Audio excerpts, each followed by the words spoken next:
over to the gun range, and that is a beautiful sight. Look at the view.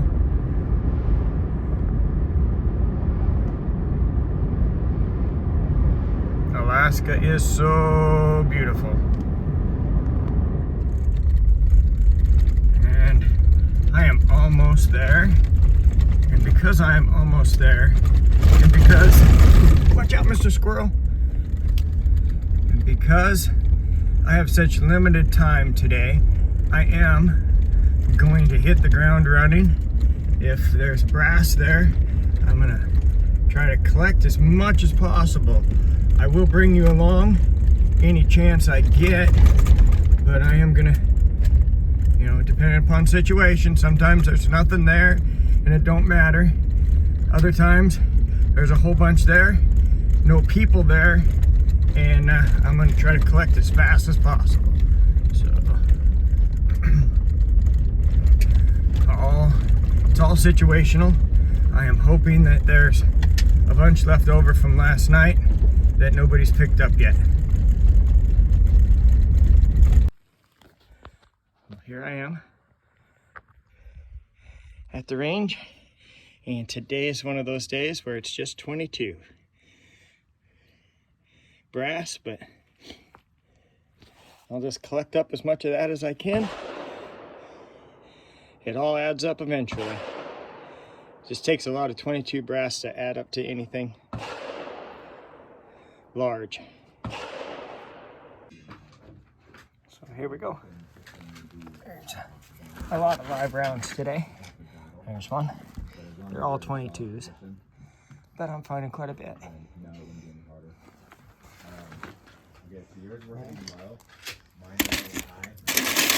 Some of the women's brass, most of it's brass.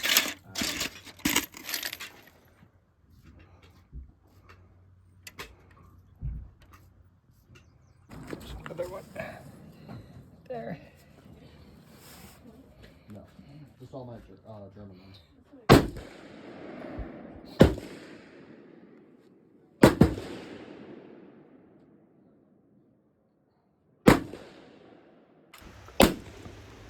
And this is just a look around at a big clearing area at the end of one of the shooting benches. There's a lot of 22 casings on the ground. You can't really see it very well in the video, but there is a lot of them laying around. And I'm doing kind of a before and an after. There we go. A little bit better idea of all the 22 casings. And I'm planning on just cleaning up this area. Picking up whatever 22 casings I possibly can get. So do a before and an after. That's the first non-22 live round I found today. Very cool. Getting cleaned up.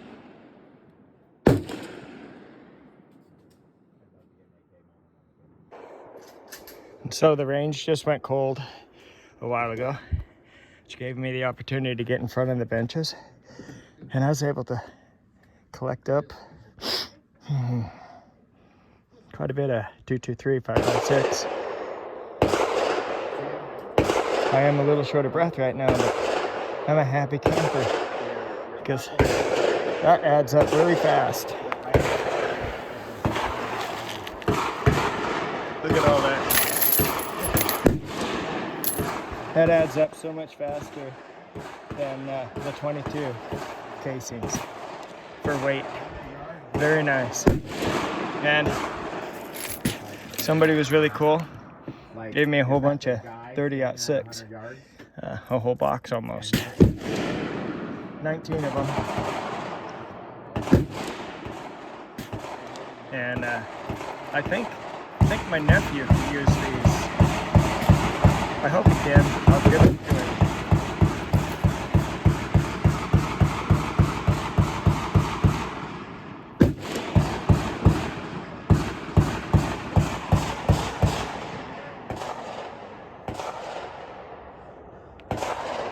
The sound of people having fun, enjoying themselves.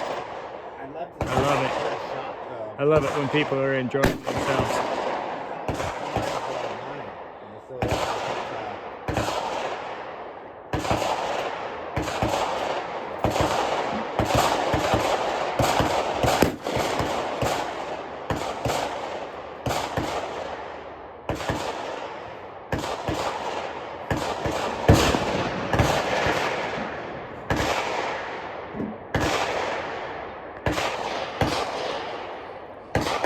And those are people down at the lower range shooting. That's why you don't see any dirt flying up in the backstop.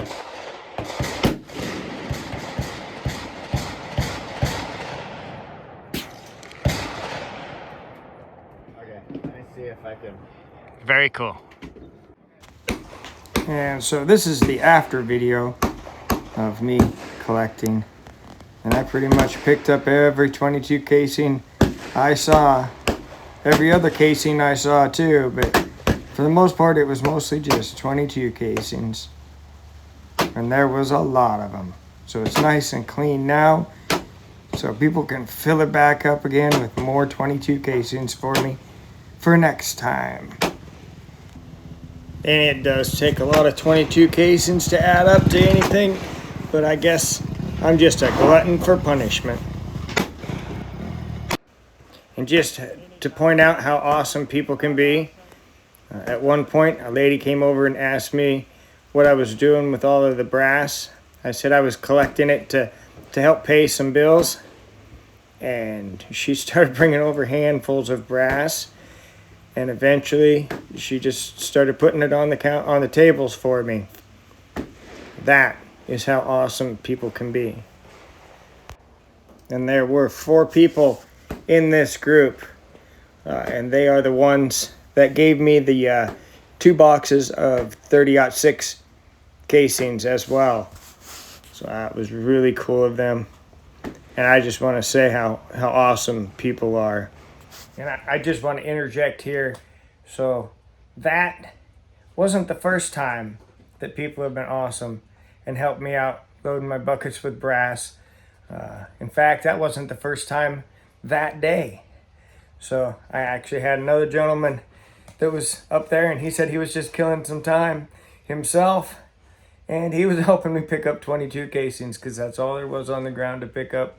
And he didn't feel like just sitting there shooting. So, I mean, and he probably did that for a half an hour at least. We sat and talked and joked around and said some stories. It was really cool. Had a good time. And when it was all said and done, he didn't ask for a thing. I told him thank you. I couldn't thank him enough for all the casings that he picked up for me. He saved me a ton of time.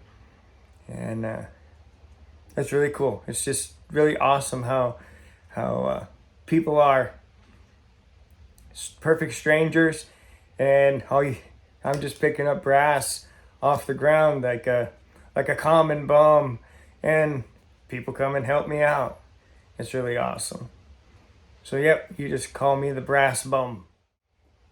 In the end, I make a couple dollars, and the range is a lot cleaner when I leave, because not only do I just pick up the brass, but I do pick up a lot of the shotgun shells and a lot of the empty boxes and stuff and throw them into the trash. So I'm not just being a bum.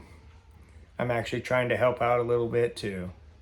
Now let's get back to what you really came here to look at, not my ugly face. Live round. I'll take that.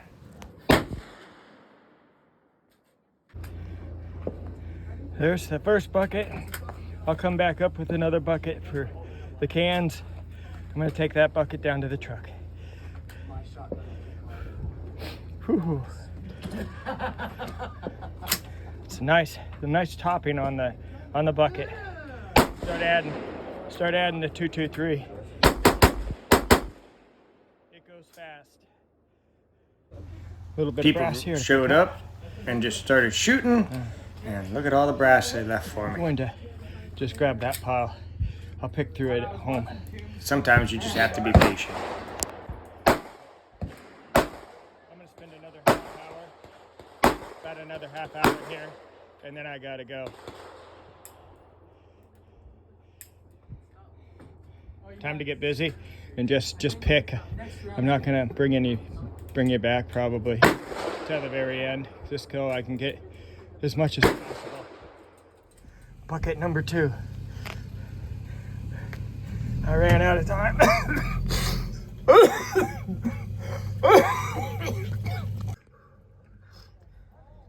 I ran out of time.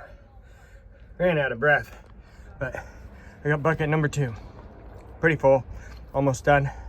I'm actually supposed to be home starting to cook dinner right now, so I got to get a move on, but I will bring you back for a recap, which will just be a few seconds for you guys. But, woohoo! I did not film any of that last bit just because of how much brass there was. I wanted to pick up as much as I could. There's still a lot left, but like I said, I'm out of time. And I just can't move quite as fast as I used to. But I did get a few cans also. So that was at the beginning of the day. I was worrying about the cans and the 22 casings because there was nothing else to pick up. But after people showed up and started shooting, there's plenty to pick up. And there's plenty more. Where this came from, just this is why I usually end up staying until about 6 o'clock at night to collect brass when I come over. But I knew I had a short day today, so I need to get moving. Gotta go. First time cooking steaks on the Blackstone little 22-inch grill. We've always done hamburgers, no problem. So now we wanted to see how it would do with steaks. Won't be flame broiled, but they're gonna be tasty no matter what, because Marissa's the one who made the marinade. Don't ask me what she put in it, but whenever she does it, it's always delicious.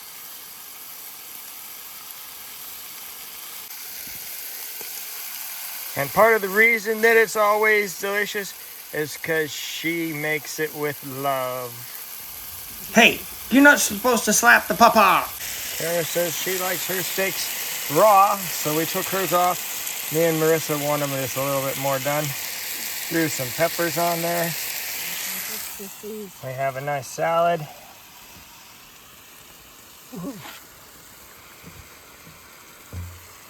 There.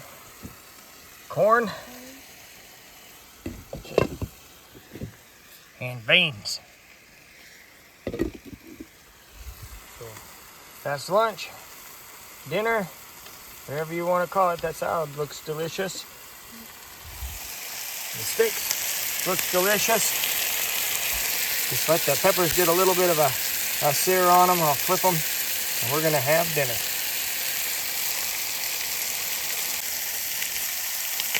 And it's really cool because me and Marissa started doing Saturday dinners, trying to do Saturday dinner whenever possible. And it's worked out really well. Marissa comes up with a lot of good ideas for dinner. And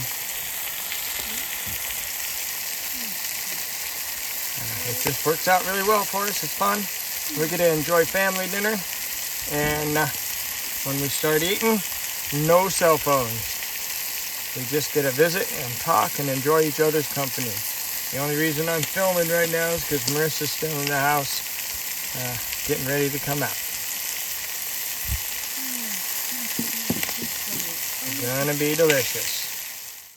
Here is the bucket with the cans, and it's not all cans. It is cans on top and a hodgepodge mixed stuff, one pile that I just picked up and threw in, and knowing that I would sort it out later. I'll get rid of the cans and I'll show you what the hodgepodge looks like. So this is the pile that was sitting next to the garbage can that I said I was just gonna pick up really quick and throw in a bucket, sort through later. Because there's a lot of brass in there, but I didn't want to take the time.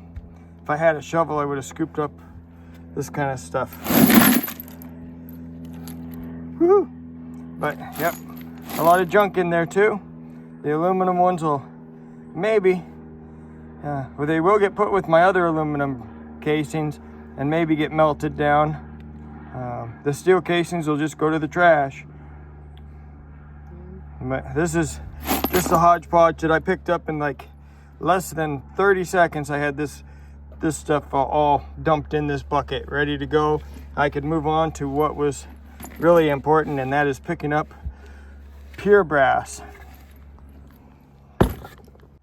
So this is the first bucket that I picked up, and it's full of a lot of 22 casings on the bottom. And I was able to get quite a bit, 223, 5.56, 9mm pistol casings on top. It also has the 2 boxes of 30-06 casings. But this is the one that I actually had some help filling up from the 2 couples, the 4 people that were picking up brass for me, and then the single gentleman that was picking up the 22 casings with me. This is the bucket that I had help with, and that was so cool and awesome. I just can't say enough about it.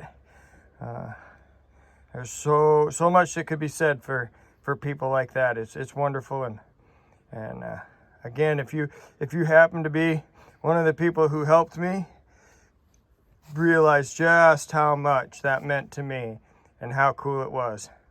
So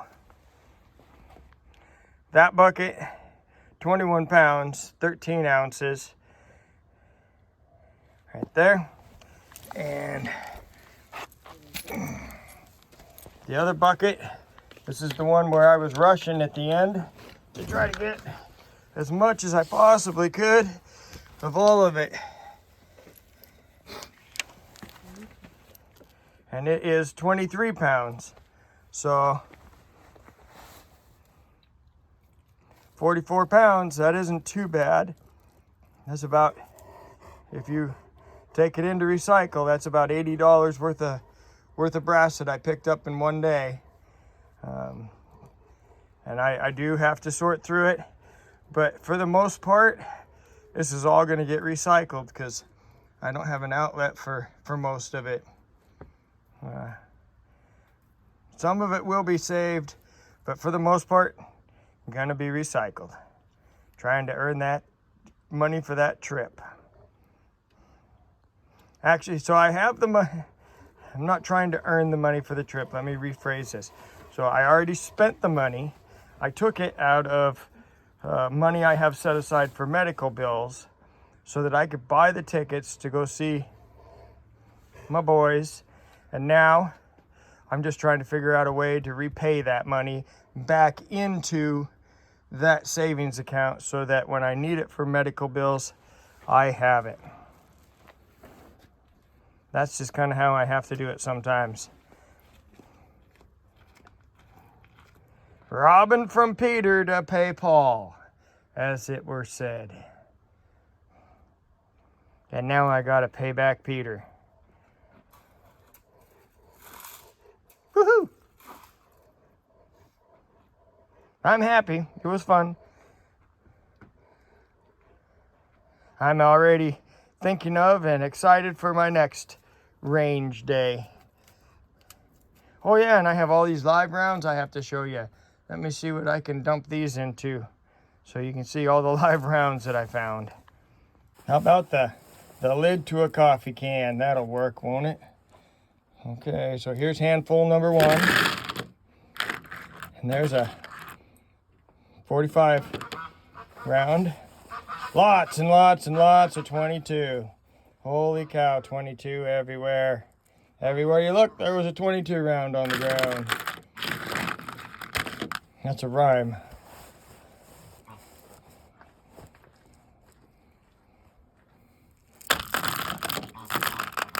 More. Even the geese want to come check out my finds. More. So 7.62 by 39 steel case, 9mm.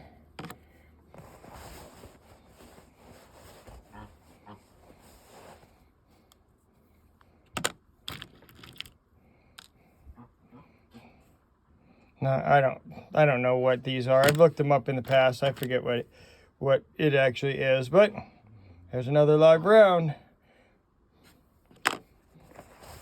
Kind of crazy how everything that they lose. But that's it. That's the end of my pocket. I didn't find any pennies up there. I was a little bit disappointed about that. I wanted to find some change. I didn't find any of that. you'll have to wait until I put my what I found for the week video out. It might already be put out, or it might be the next one that I put out after this one. I'm not sure. But that right there is a lot of 22 rounds. And yes, I do know a lot of them are no good for nothing, but it's got a lead tip, lead in the tip, brass casing, and all I have to do is collect the gunpowder and burn it off. So yes, I do save it for the lead and the casing.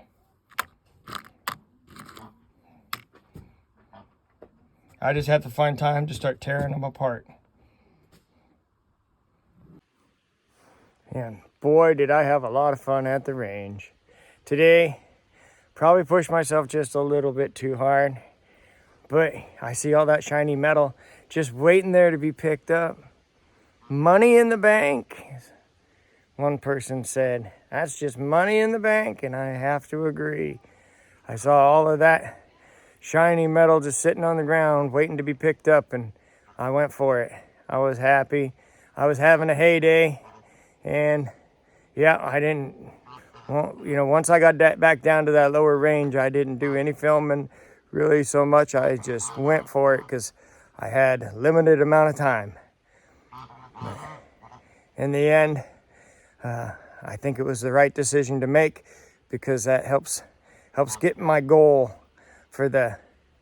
helps get me closer to my goal for this. I have about a month to go to meet that goal. I'm really shooting for it.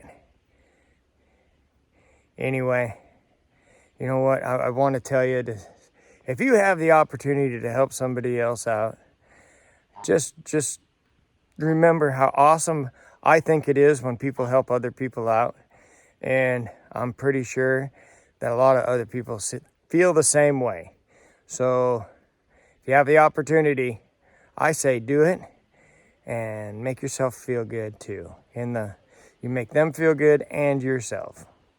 Anyway, thank you for watching this edition of Not So Remote Alaska. And until next time, may God bless and keep each and every one of you.